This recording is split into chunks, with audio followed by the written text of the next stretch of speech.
ਸਤਿ ਸ਼੍ਰੀ ਅਕਾਲ ਜੀ। Canada news bulletin ਵੇਖ ਰਹੇ ਦਰਸ਼ਕਾਂ ਦਾ ਸਵਾਗਤ ਹੈ। ਮੈਂ ਹਾਂ ਸਿਮਰਨਜੀਤ ਕੌਰ ਗਿੱਲ। ਖਬਰਾਂ ਤੋਂ ਪਹਿਲਾਂ ਨਜ਼ਰ ਮਾਰ ਲੈਂਦੇ ਹਾਂ ਮੁੱਖ ਹੈਡਲਾਈਨਸ ਤੇ। ਵਿੱਤ ਮੰਤਰੀ ਕ੍ਰਿਸਟੀਆ ਫਰਲੈਂਡ ਨੇ ਆਰਥਿਕ ਯੋਜਨਾ ਤੇ ਹਫ਼ਤਾਵਾਰੀ ਅਪਡੇਟ ਕੀਤੀ ਪ੍ਰਦਾਨ। ਫਾਲ ਇਕਨੋਮਿਕ ਸਟੇਟਮੈਂਟ ਜਲਦ ਕੀਤੀ ਜਾਵੇਗੀ ਰਿਲੀਜ਼। ਕਰਜ਼ੇ ਦੀ ਸੀਮਾ ਨੂੰ $40,000 ਤੋਂ ਵਧਾ ਕੇ ਕੀਤਾ ਗਿਆ $80,000। ਹਾਊਸਿੰਗ ਮੰਤਰੀ ਸੀਨ ਫਰੇਜ਼ਰ ਨੇ ਦਿੱਤੀ ਜਾਣਕਾਰੀ। ਐਨਡੀਪੀ ਆਗੂ ਜਗਮੀਤ ਸਿੰਘ ਨੇ ਪਾਰਟੀ ਦੇ ਵਿਰੋਧੀ ਮਤੇ ਤੋਂ ਬਾਅਦ ਪੱਤਰਕਾਰਾਂ ਦੇ ਨਾਲ ਕੀਤੀ ਗੱਲਬਾਤ। $250 ਦੀ ਛੋਟ ਦੇ ਚੈੱਕਾਂ ਨੂੰ ਲੈ ਕੇ ਦਿੱਤੀ ਅਹਿਮ ਜਾਣਕਾਰੀ। ਅਪਰਾਧ ਦੇ ਪੀੜਤਾਂ ਲਈ ਕੈਨੇਡਾ ਦੇ ਓਮਬਡਸਮੈਨ ਨੇ ਕੀਤੀ ਪ੍ਰੈਸ ਕਾਨਫਰੰਸ। ਨਫ਼ਰਤੀ ਅਪਰਾਧਾਂ ਦੇ ਜਵਾਬ ਵਿੱਚ ਹੋਈਆਂ ਕਾਰਵਾਈਆਂ ਸੰਬੰਧੀ ਦਿੱਤੀ ਡਿਟੇਲ। ਹੁਣ ਖਬਰਾਂ ਵਿਸਥਾਰ ਦੇ ਨਾਲ। ਉਪ ਪ੍ਰਧਾਨ ਮੰਤਰੀ ਅਤੇ ਵਿੱਤ ਮੰਤਰੀ ਕ੍ਰਿਸਟੀਆ ਫਰਲੈਂਡ ਨੇ ਫੈਡਰਲ ਸਰਕਾਰ ਦੀ ਆਰਥਿਕ ਯੋਜਨਾ ਬਾਰੇ ਇੱਕ ਹਫ਼ਤਾਵਾਰੀ ਅਪਡੇਟ ਪ੍ਰਦਾਨ ਕੀਤੀ ਹੈ। ਉਹਨਾਂ ਨੇ ਓਟਵਾ ਦੇ ਵਿੱਚ ਕੀਤੀ ਗਈ ਇਸ ਪ੍ਰੈਸ ਕਾਨਫਰੰਸ ਦੇ ਦੌਰਾਨ ਕਿਹਾ ਕਿ ਅਗਲੇ ਹਫ਼ਤੇ ਦੇ ਪਤਝੜ ਦੇ ਆਰਥਿਕ ਬਿਆਨ ਦੇ ਵਿੱਚ ਤੁਸੀਂ ਵੇਖੋਗੇ ਕਿ ਸਰਕਾਰ ਆਪਣੇ ਵਿੱਤੀ ਐਂਕਰ ਨੂੰ ਕਾਇਮ ਰੱਖ ਰਹੀ ਹੈ। ਖਾਸ ਤੌਰ ਤੇ ਮੱਧਮ ਮਿਆਦ ਲਈ ਅਰਥਚਾਰੇ ਦੇ ਹਿੱਸੇ ਵਜੋਂ ਸੰਘੀ ਕਰਜ਼ੇ ਨੂੰ ਘਟਾ ਰਹੀ ਹੈ। ਵਿੱਤ ਮੰਤਰੀ ਤੇ ਦਬਾਅ ਪਾਇਆ ਗਿਆ ਕਿ ਕੀ ਫੈਡਰਲ ਸਰਕਾਰ ਨੇ 2023-24 ਵਿੱਤੀ ਸਾਲ ਲਈ ਘਾਟੇ ਨੂੰ $40.1 ਬਿਲੀਅਨ ਤੋਂ ਹੇਠਾਂ ਰੱਖਣ ਦੇ ਆਪਣੇ ਵਾਅਦੇ ਨੂੰ ਪੂਰਾ ਕੀਤਾ ਹੈ। ਪਰ ਘਾਟਾ ਕਿੱਥੇ ਖੜਾ ਹੈ, ਇਸ ਬਾਰੇ ਉਹਨਾਂ ਨੇ ਕੋਈ ਵੇਰਵੇ ਪ੍ਰਦਾਨ ਨਹੀਂ ਕੀਤੇ। Yesterday, I announced that the government will table the fall economic statement on Monday, December 16th, in the House of Commons. Our government is focused on building 4 million more homes, making life more affordable, and growing the economy and creating more good-paying jobs. And we're doing this in a fiscally responsible way. Canada's net debt to GDP and deficit to GDP ratios are the lowest in the G7. In next week's fall economic statement, you will see that the government is maintaining its fiscal anchor, specifically reducing the federal debt as a share of the economy over the medium term.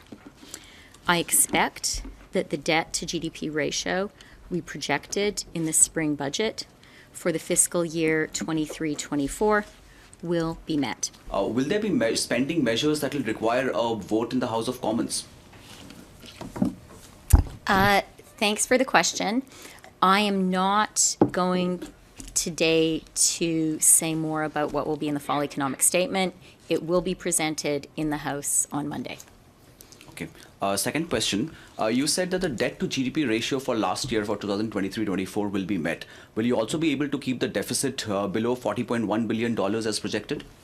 Yeah, thank you for the question. And I chose my words with care because it is important to be clear with Canadians. It is important to be clear with capital markets.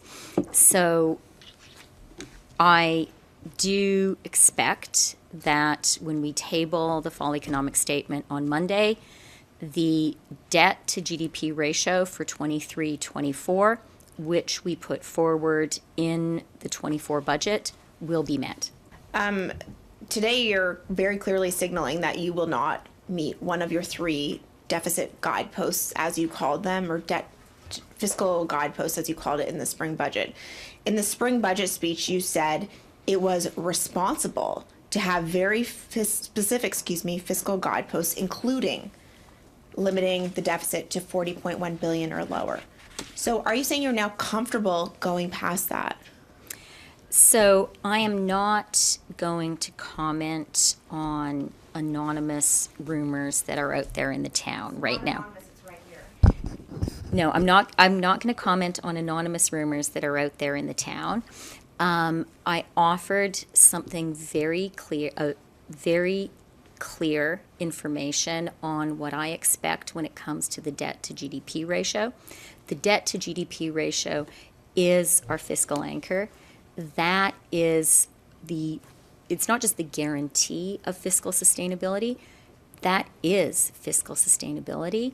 And it was important for me to be clear about that today. Housing ਬੁਨਿਆਦੀ ਢਾਂਚੇ ਅਤੇ ਭਾਈਚਾਰਿਆਂ ਦੇ ਮਾਨਯੋਗ ਮੰਤਰੀ scene Fraser ਨੇ ਘੋਸ਼ਣਾ ਕੀਤੀ ਹੈ ਕਿ 2024 fall economic statement Canada secondary suite loan programme ਲਈ ਕਰਜ਼ਾ ਸੀਮਾ ਨੂੰ ਦੁੱਗਣਾ ਕਰਕੇ $80,000 ਕਰ ਦੇਵੇਗੀ ਤੇ ਪ੍ਰੋਗਰਾਮ ਨੂੰ 2025 ਦੇ ਸ਼ੁਰੂ ਵਿੱਚ ਸ਼ੁਰੂ ਕੀਤਾ ਜਾਵੇਗਾ।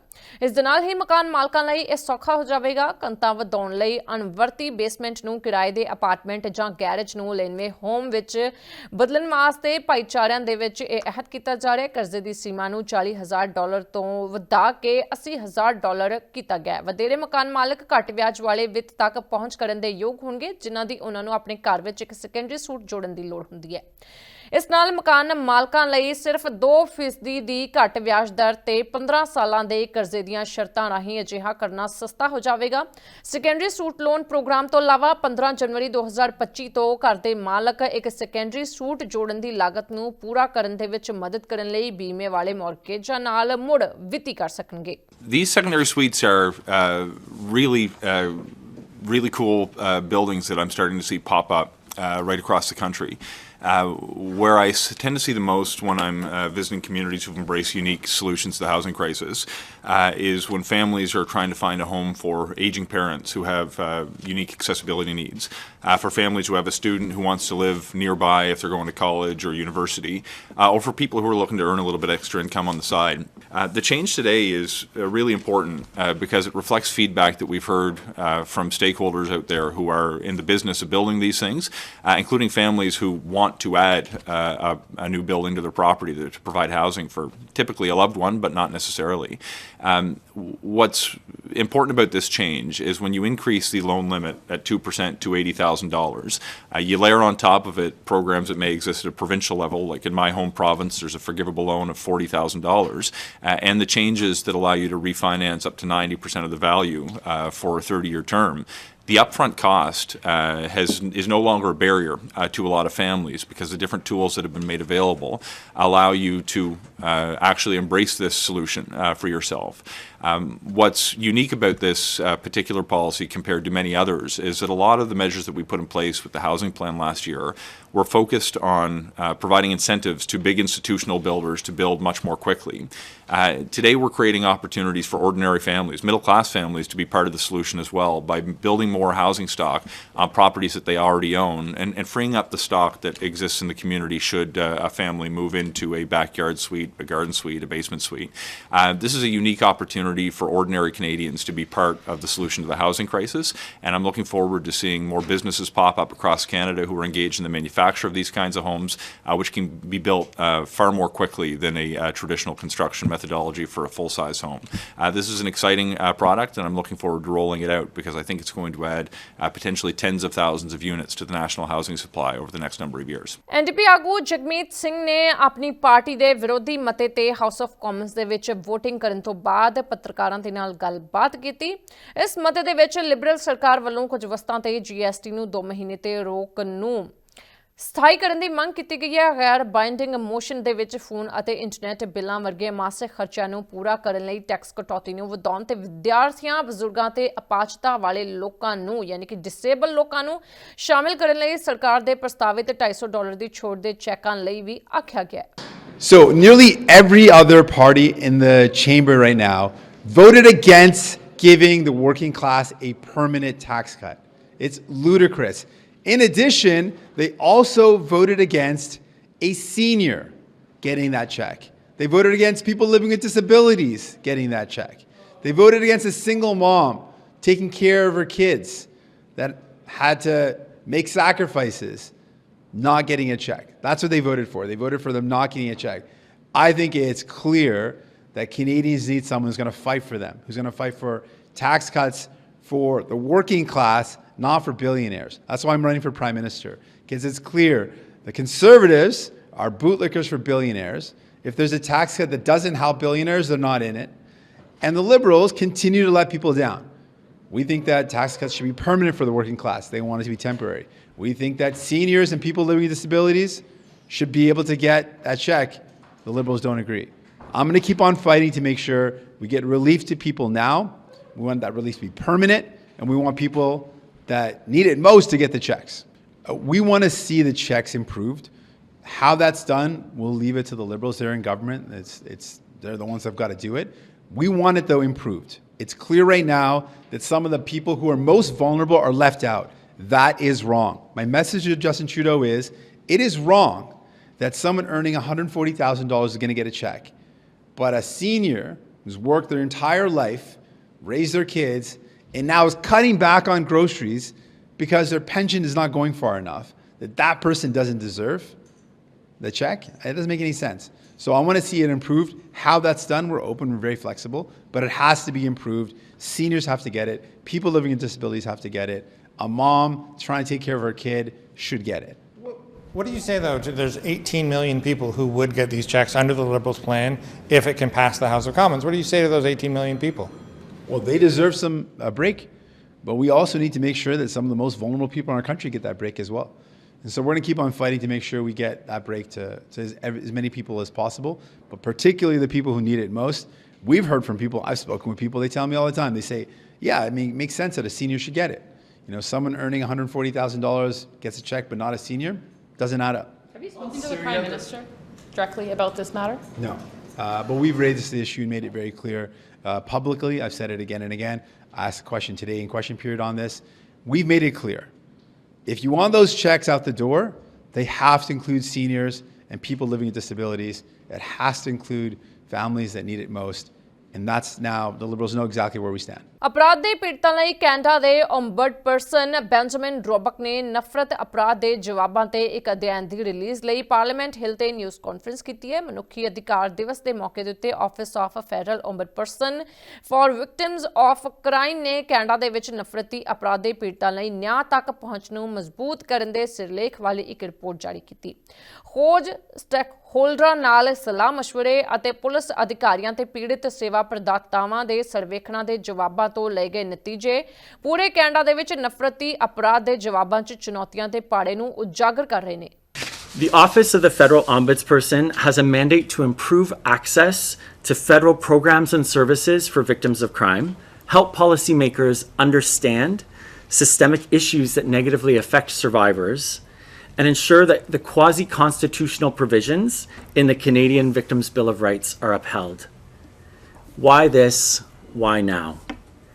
Hate crimes reported to the police in Canada are at the highest levels that we've seen.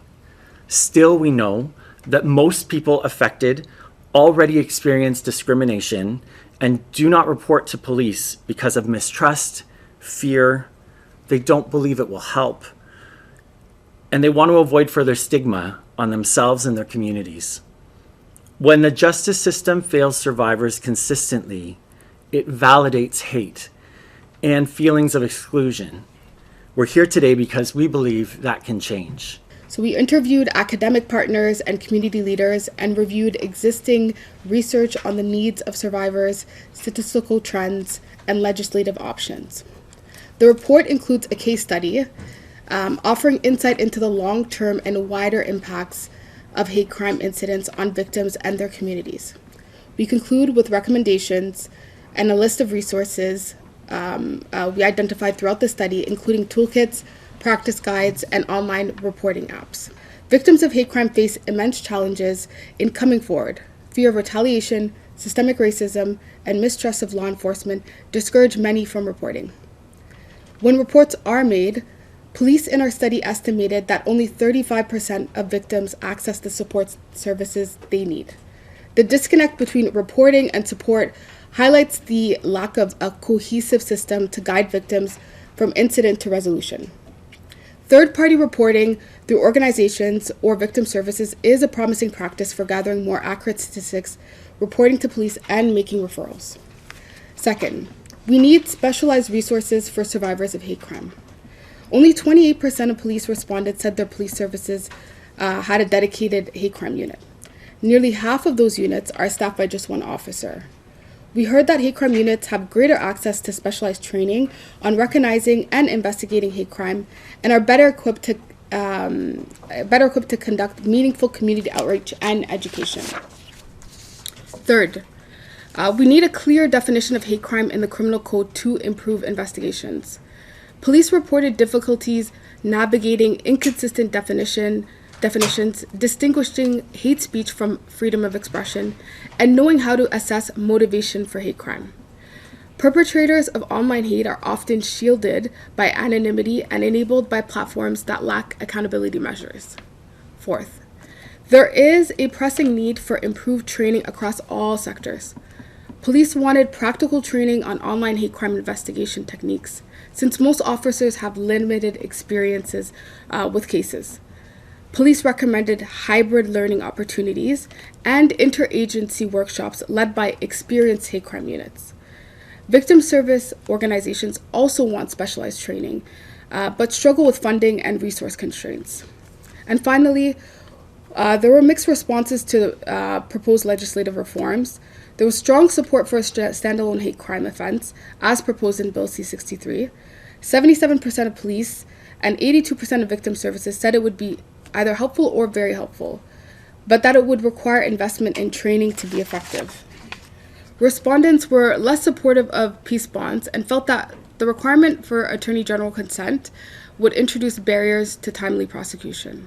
Canada ਦੇ ਪ੍ਰਧਾਨ ਮੰਤਰੀ ਜਸਟਿਨ ਟਰੂਡੋ ਦੀ ਕੁਰਸੀ ਮਸਾਂ ਬਚੀ ਹੈ। ਕੈਨੇਡਾ ਦੀ ਘੱਟ ਗਿਣਤੀ ਜਸਟਿਨ ਟਰੂਡੋ ਸਰਕਾਰ ਵਿਰੁੱਧ ਵਿਰੋਧੀ ਕੰਜ਼ਰਵੇਟਿਵ ਪਾਰਟੀ ਆਗੂ ਪੀਅਰ ਪੋਲੀਏ ਵੱਲੋਂ ਇਸ ਹਫ਼ਤੇ ਸੰਸਦ ਦੇ ਵਿੱਚ ਪੇਸ਼ ਕੀਤਾ ਗਿਆ ਸੀ ਤੇ ਤੀਜੇ ਤੇ ਆਖਰੀ ਬੇਭਰੋਸਗੀ ਮਤੇ ਨੂੰ ਵੀ ਫੇਲ ਕਰ ਦਿੱਤਾ ਗਿਆ। ਉਸ ਦੇ ਵੱਲੋਂ ਪਿਛਲੇ ਮਹੀਨਿਆਂ ਦੇ ਵਿੱਚ 2 ਵਾਰ ਇਹ ਮਤਾ ਪੇਸ਼ ਕੀਤਾ ਗਿਆ, ਜਿਸ ਦਾ ਕਿਸੇ ਵੀ ਪਾਰਟੀ ਦੇ ਵੱਲੋਂ ਸਮਰਥਨ ਨਹੀਂ ਕੀਤਾ ਗਿਆ ਤੇ ਹੁਣ ਤੀਸਰੀ ਵਾਰ ਕੰਜ਼ਰਵੇਟਿਵ ਪਾਰਟੀ ਇਸ ਮੋਸ਼ਨ ਨੂੰ ਪਾਸ ਕਰਾਉਣ ਦੇ ਵਿੱਚ ਅਸਫਲ ਰਹੀ ਹੈ।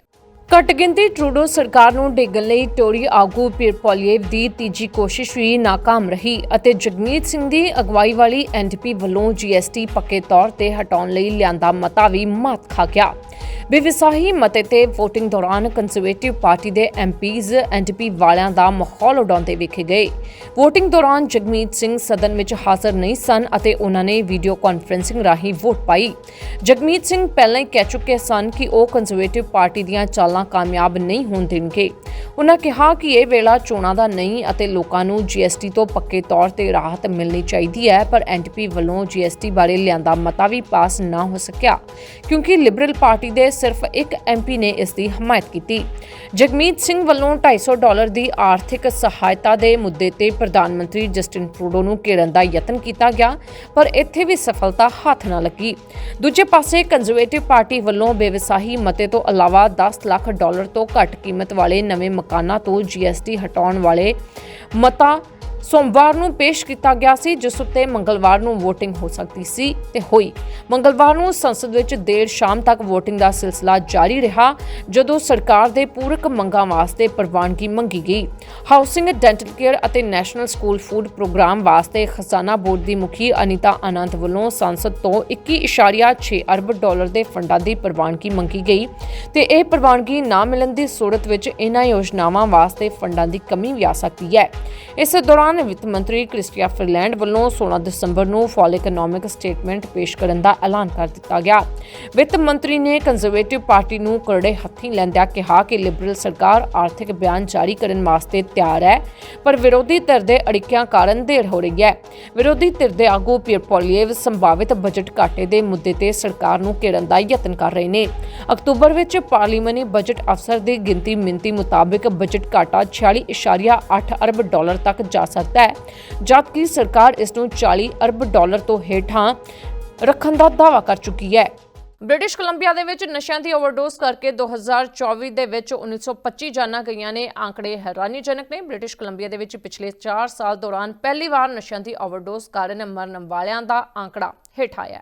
ਬ੍ਰਿਟਿਸ਼ ਕੋਲੰਬੀਆ ਵਿੱਚ ਪਿਛਲੇ 4 ਸਾਲ ਦੌਰਾਨ ਪਹਿਲੀ ਵਾਰ ਨਸ਼ਿਆਂ ਦੀ ਓਵਰਡੋਜ਼ ਕਾਰਨ ਮਰਨ ਵਾਲਿਆਂ ਦਾ ਆંકੜਾ ਹੇਠਾਂ ਆਇਆ ਹੈ ਤੇ ਜਨਵਰੀ ਤੋਂ ਅਕਤੂਬਰ ਤੱਕ 1925 ਜਾਣਿਆਂ ਨੇ ਜਾਨ ਗਵਾਈ ਹੈ।